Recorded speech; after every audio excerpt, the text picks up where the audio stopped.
आगे छी सब गोटा के एकटा राम जी जे जनकपुर में घूमै छथिन ओहि काल के गीत है, बहुत सुंदर गीत, जरूर सुनब अहाँ सब। मधुश्रावणी में गीत सब अनिवार्य रहिए, तै लऽ कऽ हम गाबि कऽ सोचै छी दऽ दी अहाँ सबके, तऽ सुनू। लागल जनकपुर में मेला, देखैला हमरा मनमा करैया।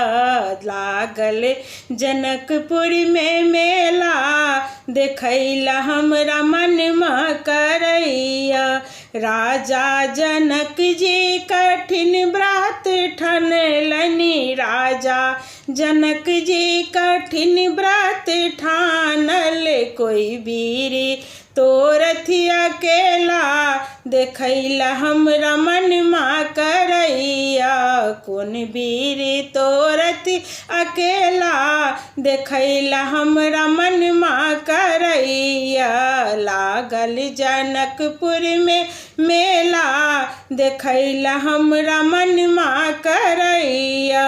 विश्वामित्र महामुनि आए, विश्वामित्र महामुनि आए। संगबा में लाए दुगो चेला, देखैला हमरा मनमा करैया। संगबा में लाए दुगो चेला, देखैला हमरा मनमा करैया।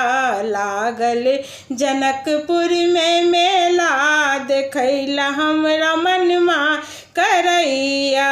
एक श्यामल एक गोरी मनोहर, एक श्यामल एक गोरी मनोहर।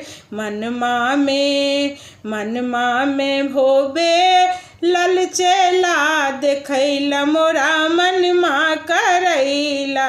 मनमा में हो ललचेला, देखैला मोरा मनमा करैया। लागल जनकपुर में मेला, देखैला हमरा मनमा करैया। चलू चलू आली सुफल करू नैना, चलू चलू आली सुफल करू नैना।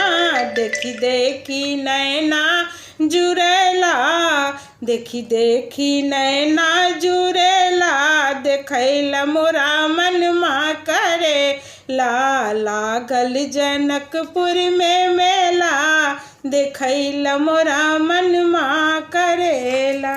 गोर लागै छै।